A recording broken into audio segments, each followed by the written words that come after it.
নারায়ণ নারায়ণ, জয় শ্রী জগন্নাথ, জয় মহালক্ষ্মী, জয় শ্রী জগন্নাথ, জয় মহালক্ষ্মী, জয় শ্রী জগন্নাথ, জয় মহালক্ষ্মী।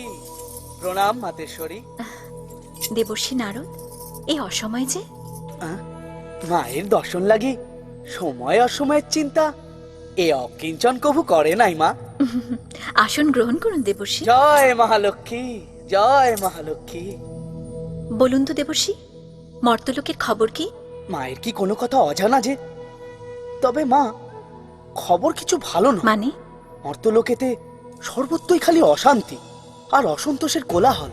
অশান্তি ও অসন্তোষের কোলাহল? হ্যাঁ মা, যে মানুষ আপনার করুণা লাভ করেছে সে জন ধন সম্পত্তির গর্বেতে উন্মাদিত হয়েছে।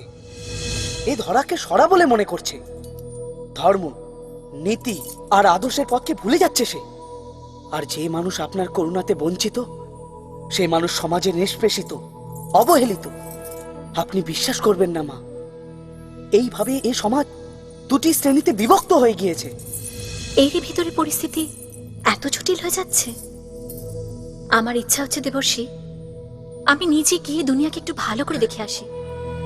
হ্যাঁ মা, শ্রীমন্দিরের মেঘনাথ প্রাচীরের ভেতরে আর আবদ্ধ হয়ে রইলে চলবে না। কারণ এমন পরিস্থিতি যদি আর কিছুদিন থেকে যায় তাহলে মর্তের মানুষের মধ্যে যে বিপ্লব আরম্ভ হয়ে যাবে মা।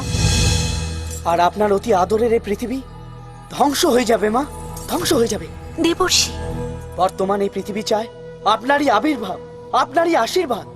কেবল ভক্তের ডাক বা স্মৃতির অভিলাষ পূরণ করতে নয় মা, বরং আপনার করুণাতে বঞ্চিত গোটা জাতির প্রাণে বাঁচবার আশাকে উজ্জীবিত করার জন্যে, বাঁচবার আশাকে উজ্জীবিত করার জন্যে মা, বাঁচবার আশাকে উজ্জীবিত করার জন্য।